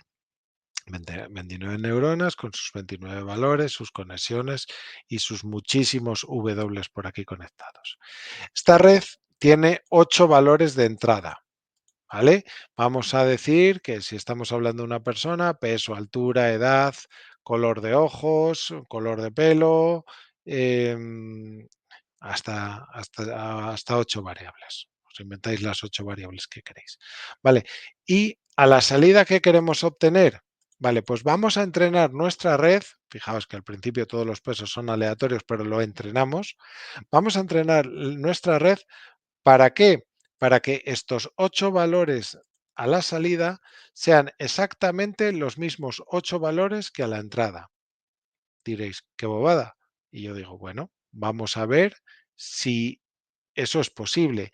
Porque, ojo, ojo, si eso es posible, si yo consigo sacar en la salida los mismos valores que en la entrada, eso quiere decir que la información no se ha alterado al pasar por aquí, la información de esos 8 valores.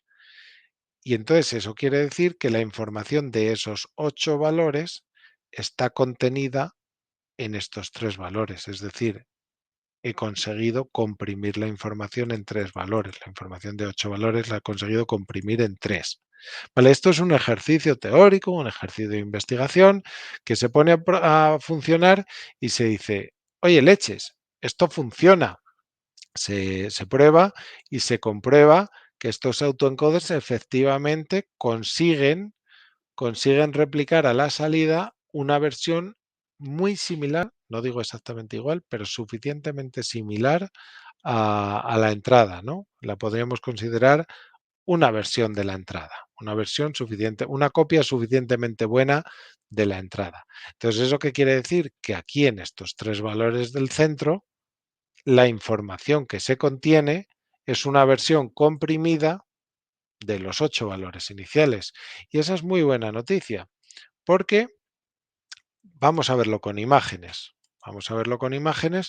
Tenemos un sistema que a partir de, bueno, pues la red de entrada me toma una imagen de un melocotón y, perdón, y me comprime esta, o sea, me toma una decisión. ¿Es melocotón o no es melocotón? O me toma la decisión de 3 frutas.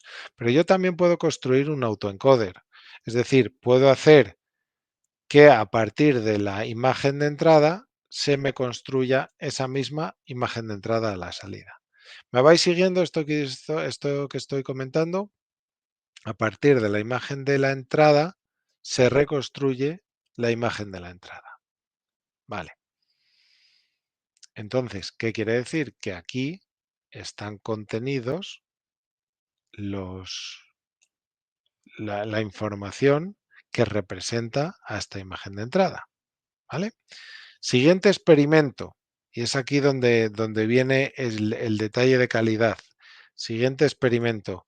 ¿Qué pasa si altero ligeramente los valores de estos, ligera y aleatoriamente, de estos 3 valores? ¿Qué pasa si los altero ligera y aleatoriamente?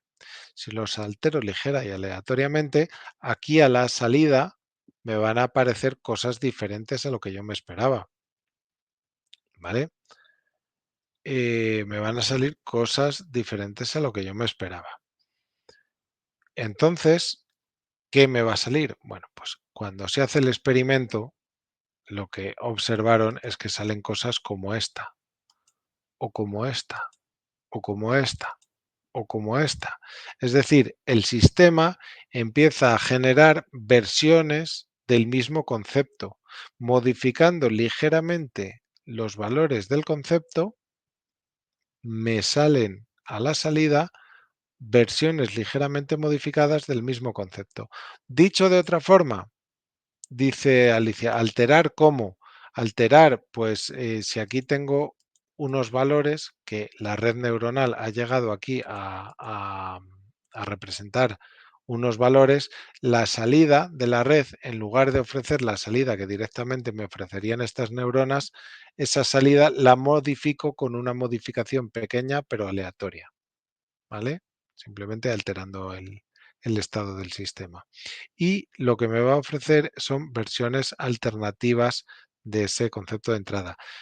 ¿Y esto por qué lo sabemos? Pues lo sabemos porque se han hecho pruebas y hemos visto que funciona y hemos visto que se pueden generar caras humanas que bueno, pues que son bastante similares a las caras reales, ¿vale? Pero la base conceptual es esta.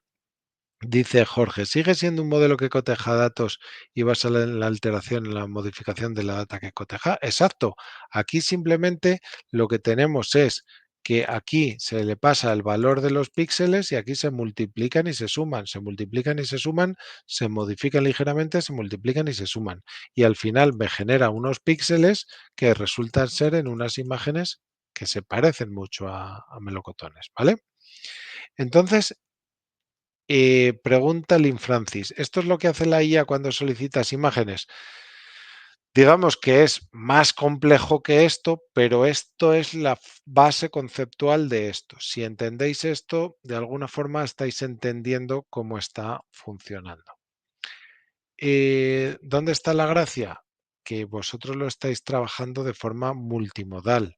Es decir, yo le digo dibuja un pájaro, se lo digo en texto y me dibuja un pájaro. ¿Qué quiere decir esto? Que bueno, esto es un poquito más complejo. Esperad, que me vengo para atrás. Un poquito más complejo, pero de estos tres valores, en lugar de conectar a la salida, vale, me estoy liando un poquito de más, en lugar de conectar a la salida una red generadora de imágenes, una red que yo haya entrenado para generar imágenes, yo puedo conectar una red capaz de generar textos, ¿vale? Y entonces a partir de una imagen me generará un texto y puedo hacerlo a la inversa. Entonces puedo conectar a la entrada una red que procesa imágenes y a la salida una red que procesa textos o al revés, o vídeos o sonidos y poco a poco me construye un sistema multimodal que me puede procesar cualquier señal de entrada y ofrecer a la salida cualquier señal de salida. Dice Ruth, cuando me saca fotos con mi rostro, como yo le digo, se usa el deep learning, desde luego. Cuando estáis manipulando imágenes simplemente dando instrucciones, se están utilizando este tipo de sistemas. Se está utilizando algo así como a partir de un texto más una imagen, generar una versión diferente de la imagen. Son sistemas que tienen esta base conceptual que os acabo de explicar, pero que luego bueno, pues tienen mucho más elementos para que son mucho más complejos. Pero bueno, la idea es la misma. Me quiero centrar en esta parte de la clase que me queda. Me quiero centrar en el caso en el caso de los textos. Voy viendo preguntas, dice Jorge, entonces es convolutiva, genera una función que da una solución en base a funciones de entrada. Efectivamente, en base a lo que tiene la entrada, pues ofrece la salida. Vamos a, a ver un poquito cómo nos movemos hacia el texto. En esto que queda de clase, nos vamos a centrar en redes de texto. Las redes de imagen son muy complejas, las redes de texto también, cada una tiene una complejidad diferente, pero las redes de imagen son muy gráficas, o mejor dicho, a la hora de explicar cómo funciona todo esto. Pero vamos a quedarnos un poquito con las redes de texto. Una de las claves del texto es la dificultad de trabajar con letras. Yo os he venido explicando que las neuronas multiplican números por valores aleatorios, pero una palabra no es un número. Entonces, uno de los problemas que ha existido siempre, y cuando digo siempre, digo hasta 2012, uno de los problemas que ha existido siempre a la hora de trabajar con textos, con redes neuronales, es la dificultad de convertir esos textos a números. Se han hecho diferentes aproximaciones, pero, pero la que se llevó la palma es esto que llamamos los embedding, los word embedding, los embedding de palabras o los vectores numéricos, la transformación de texto en vectores numéricos, en conjuntos de números. Vamos a imaginar un sistema que inicialmente asigna, bueno, imaginamos, os lo explico porque es un sistema que existe. Asigna a cada palabra un vector, digamos, con una estructura dada, pero que no hace falta que os la explique, y empieza a entrenar un sistema con muchos textos y le hace preguntas como la siguiente. En un de la Mancha, yo tengo el texto de referencia y sé que la respuesta correcta es lugar, en un lugar de la Mancha. ¿Por qué? Porque en algún sitio tengo escrito en un lugar de la Mancha de cuyo nombre no quiero acordarme, no ha mucho tiempo había, ¿vale? Todo eso lo tengo. Entonces yo puedo construir conjuntos de palabras que dicen en un de la Mancha, un lugar, la Mancha había, ¿vale? Yo puedo ir construyendo conjuntos de palabras donde la palabra del medio, la palabra intermedia, diréis, aquí no es la del medio. Digo, sí, porque la Mancha es una única palabra. A efectos de esto es una única palabra. La palabra del medio es desconocida para el sistema, es nuestra etiqueta, ¿vale? Entonces yo entreno al sistema para que adivine la palabra que está en medio. No la va a acertar nunca, pero cuando yo voy ejecutando esto, observo un conocimiento, un comportamiento similar, no digo este, digo similar, estas palabras que he puesto aquí es por motivos didácticos, pero un comportamiento similar a esto que voy a mostrar. La primera palabra que me da cuando hace un comportamiento completamente aleatorio porque no se ha ajustado ningún peso es contentas. En un contentas de la Mancha. Contentas no tiene ningún tipo de significado dentro de esa oración, no concuerda en género y número, no es el tipo de palabra que entraría ahí, es un adjetivo y ahí parece que se esperaría un sustantivo porque es lo que normalmente va detrás de un demostrativo numeral, ¿vale? Entonces, contentas no cuadra. Vale, siguiente iteración. El sistema ha aprendido un poquito más después de pasarle muchos textos y la siguiente iteración me dice en una habitación de la Mancha. Vale, ya me ha dado un sustantivo. Ya me ha dado un sustantivo que no concuerda en género, aunque sí concuerda en número, y no tiene nada que ver con el campo semántico que estamos buscando. Pero bueno, nos vamos aproximando. El siguiente es un avión de la Mancha. Avión ya es un sustantivo masculino singular. Parece que nos vamos acercando a lo que queremos, pero no concuerda para nada en cuanto a campo semántico. Y vamos iterando y el sistema luego me ofrece campo, me ofrece pueblo, me ofrece sitio. Estos tres últimos ya concuerdan en tipo de palabra esperada, en concordancia de género y número y concuerdan también en campo semántico. Aunque muy probablemente este sistema nunca me llegue a decir lugar, pero me está diciendo palabras que perfectamente podrían encajar dentro de en un de la Mancha, ¿vale? Este sistema se entrena y se ha visto que se comporta de una forma similar a lo que yo os estoy describiendo, pero ¿dónde está la gracia de este sistema? La gracia no es entrenar un sistema para que nos diga la palabra del medio, porque eso no tiene ningún significado. La gracia de este sistema es que con una técnica matemática que no viene al cuento, se puede extraer una columna de la red neuronal, de una red neuronal inmensa que tiene un coste computacional tremendísimo a la hora de computarlo. Vale, pues se puede extraer una columna y esa columna se ha visto que representa a cada una de las palabras que se han utilizado en la entrada. ¿Qué quiere decir esto? Que puedo sacar un vector que me representa la palabra lugar, un vector que me representa la palabra de, un vector que me representa la palabra avión, ¿vale? Cada palabra que yo he metido en el diccionario inicial va a tener un vector. Y este aquí que se observa, bueno, el vector va a tener esta pinta, ¿vale? Es decir, yo veo este vector y digo, pues chico, no entiendo nada. No tiene ningún tipo de significado. El sistema me da esto y per se no tiene ningún tipo de significado. ¿Y por qué es un resultado tan importante? Porque este vector hay que compararlo con vectores generados para palabras similares. Y este resultado es un resultado muy famoso, que se hizo súper famoso en su momento, es un resultado de 2012 y que abre la puerta, gracias a este resultado, se abre la puerta a todo el procesamiento del lenguaje natural moderno, ¿vale? Y solo 13 años después estamos donde estamos, pero todo comienza en 2012. ¿Qué se consigue?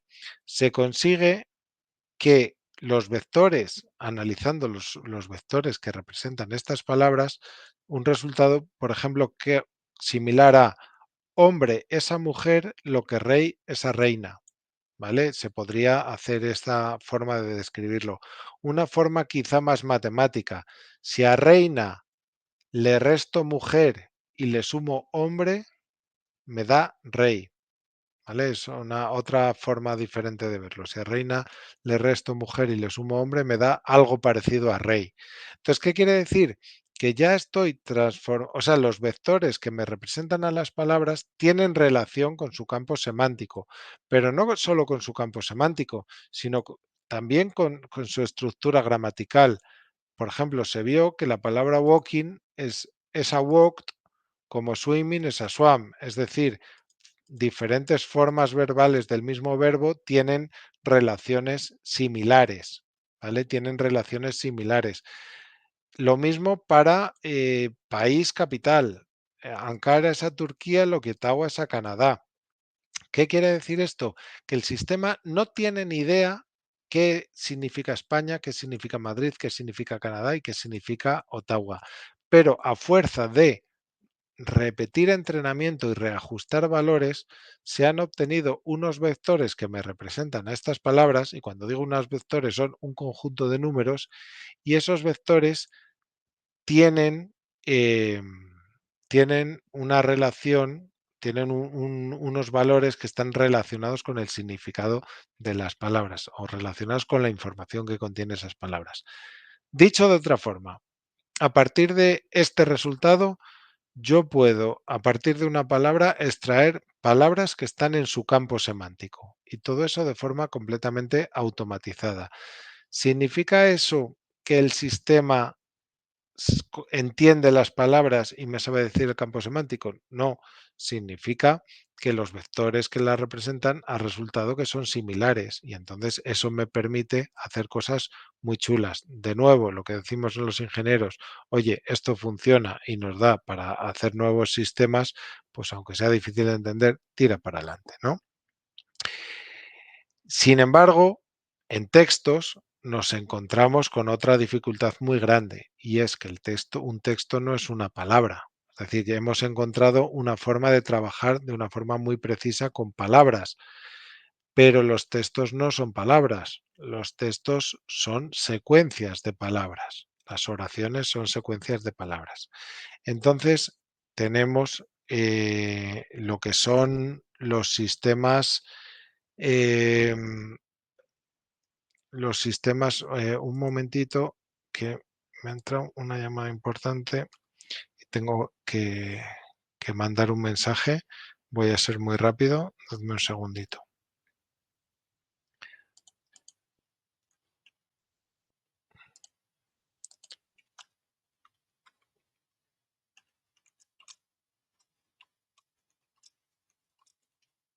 Vale. Vale, las oraciones son palabras, o sea, son secuencias, entonces tenemos que encontrar un sistema que no procese oraciones, sino que procese secuencias de oraciones. Y entonces ahora nos acordamos de, de esto que os decía cuando generábamos las imágenes, que a partir de una instrucción de entrada, a partir de un elemento de entrada, tenemos una representación interna y se genera una salida que podíamos enganchar diferentes redes. Vale, pues aquí vamos a tener una red que me genera una secuencia, o sea que a partir de una secuencia de entrada me va a generar una secuencia de salida. Importante, ya estamos haciendo una red exageradamente compleja, y lo que tenemos es que ya las redes no me dan una clasificación de sí o no. Todo esto que hemos estado viendo de Machine Learning orientado a clasificación me decía es obeso o no es obeso. Me decía una respuesta de sí o no. Pero ahora los sistemas me dan a la salida un vector que me representa una palabra, pero no solo me dan un vector, me dan una secuencia de vectores que me representan una secuencia de palabras.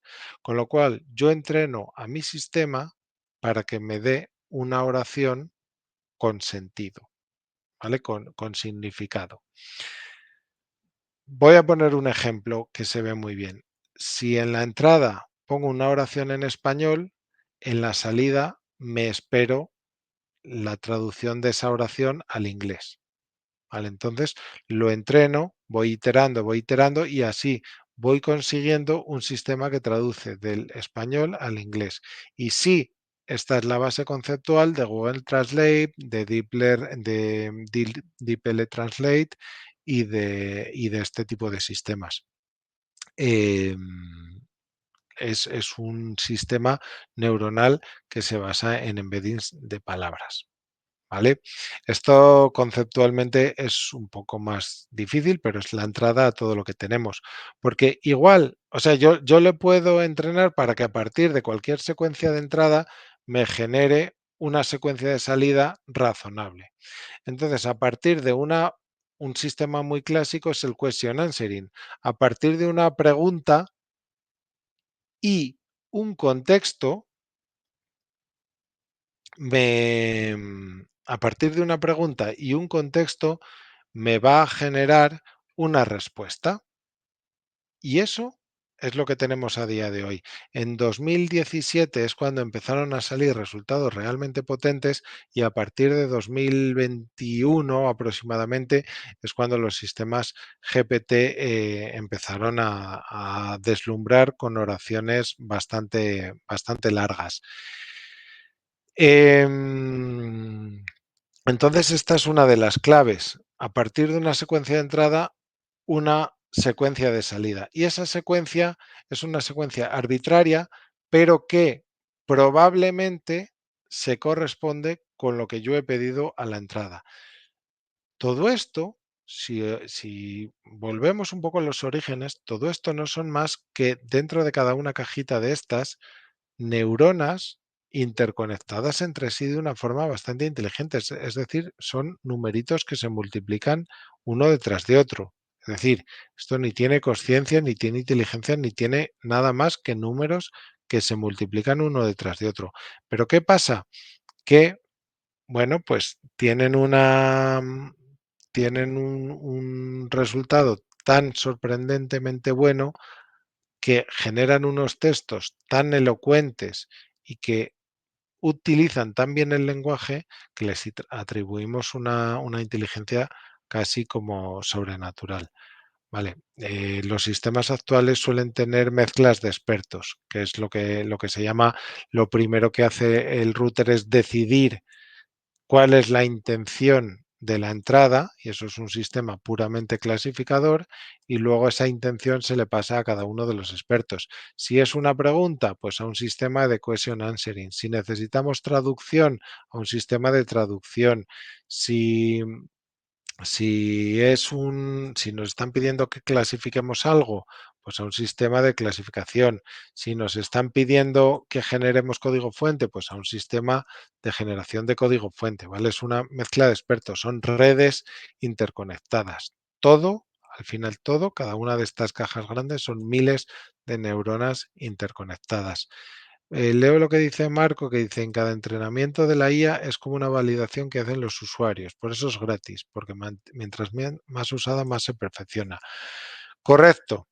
Cuando tú utilizas gratis la inteligencia artificial, lo que les estás ofreciendo son la forma en la que tú interactúas y entonces ellos lo utilizan para validar su sistema y para perfeccionar su sistema para saber qué tipo de entradas están capturando, ¿no? El, entonces, cuando tú pagas, ellos te prometen que tus datos no los almacenan, pero vamos, cuando vas de gratis, estás siendo el producto. Es lo que comentaba ayer, que cada vez que usamos un sistema gratuito, están usando nuestros datos. Al final, como os decía, las redes son multimodales, es decir, trabajan con imágenes, con vídeos, con sonidos, con textos, trabajan con un poquito de todo y esa versatilidad es un sistema increíblemente complejo por dentro porque tiene muchísimos subsistemas conectados y nos da una apariencia, como digo, de inteligencia porque parece que sabe hacer de todo, ¿no? La mayor parte de veces es un sistema que busca la respuesta en un texto en el que sabe que está la respuesta y lo reescribe para darnos una respuesta adaptada a nuestra pregunta. Como digo yo, que concuerde en género y en número, ¿no? Que concuerde con el formato. Pero no está pensando cuál es la respuesta, sino está buscando y reescribiendo con este tipo de sistemas. En resumen, teniendo en cuenta todo lo que hemos hablado en el día de hoy, tenemos que la inteligencia artificial es un área, bueno, pues se ha desarrollado mucho y lo que hace es replicar tareas que usualmente requieren de la inteligencia humana. Signifique eso lo que signifique. Acordaos del símil que hacía con las calculadoras, si multiplicar es inteligencia humana o no. ¿Vale? Signifique eso lo que signifique. Acordaos también de los sistemas basados en reglas para comprar el coche. ¿Es eso inteligencia? Bueno, en los años 60 a eso le llamaban inteligencia artificial, ¿no? Pero bueno, hoy en día hablamos de sistemas más complejos. En los inicios hablábamos de reglas predefinidas que requerían capturar el conocimiento experto y hoy en día hablamos de enfoques basados en aprendizaje automático. Y es por eso por lo que son necesarios tantos datos para entrenar tantos sistemas diferentes. Los sistemas han ido evolucionando a ser capaces de generar lenguaje natural, también han ido evolucionando a ser capaces de, de poder reconocer muy bien imágenes, así que van funcionando muy bien. ¿Y qué es lo que vamos a ver nosotros a lo largo de este curso? Cómo aplicar todo esto en el ámbito de la educación. Hasta aquí mi humilde aportación. Yo lo que quería es que de una forma conceptual, de una forma, si cabe, ligera, pues podamos comprender cómo funciona esta inteligencia artificial, qué pinta tiene, ¿no? Entonces, espero haber logrado medianamente ese objetivo. Voy a leer las preguntas que dice Eduardo. Vi una vez que la IA es restrictiva en términos relacionados a violencia cuando se le pide recrear una escena. Efectivamente, tenemos un sistema que es una mezcla de expertos y una de las cosas que hace esta entrada es alguno de los conceptos que se está pidiendo entra dentro de los conceptos prohibidos que ha decidido mi empresa que sean conceptos prohibidos. Sí, entonces respuesta, lo siento, no te puedo ayudar. Algo de ese estilo, en respuesta a lo que dice Eduardo. Paz dice, ¿qué diferencia exacta está en los IA pagados? Si yo ingreso datos en el IA paga, hay compromiso de que no usan mis datos. Eso te dicen que no usan tus datos para entrenar, que porque sería un desastre que yo mis datos confidenciales de mi empresa los paso por la IA, eso entrene al sistema y eso luego alimente la información de otra empresa. Eso sería catastrófico. Entonces, te prometen que no hacen eso, pero bueno, de la promesa al hecho, yo ya no me fío de nadie. Dice Ruth, ¿las calculadoras fueron consideradas inteligencia artificial en su tiempo? Claro, multiplican y dividen y hacen raíces cuadradas. ¿Tú sabes algo diferente de un humano que sepa hacer raíces cuadradas? No, eso es una tarea que requiere de la inteligencia humana. Bueno, pues hoy en día no, pero en su momento era. Ten en cuenta que el concepto de inteligencia artificial nace en los años 50. ¿Vale? Dice Nicole, ayer preguntaban sobre tipos de plataforma de IA disponibles actualmente, si nos iban a recomendar a sugerir alguna específica. Sí. Tu pregunta es si es posible lograr objetivos del curso con plataformas gratuitas. La respuesta es sí, sí, sin ningún tipo de problema. Vale. Javier dice, ¿la máquina de Turing fue el inicio para la IA? La máquina de Turing sienta las bases conceptuales para construir el ordenador y por eso a Turing le llamamos el padre de la computación y, por tanto, el padre de la inteligencia artificial.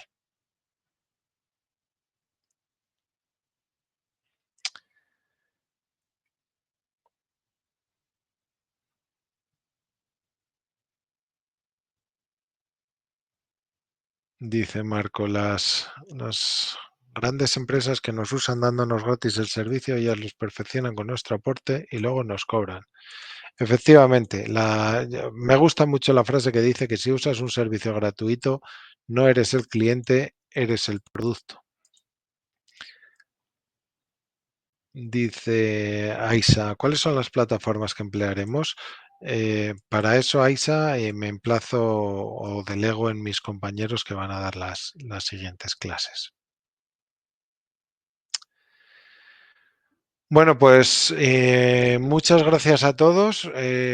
Para mí ha sido un placer estar con vosotros y os sigo atendiendo a los foros, ya que seré yo quien atienda los foros. Y en respuesta a lo que dice Damián, voy a ponerme en contacto lo antes posible con el servicio técnico para que arregle digamos, ese desajuste en la asignación en el aula. ¿De acuerdo? Espero que vaya muy bien el curso y que disfrutéis con ello. Hasta luego.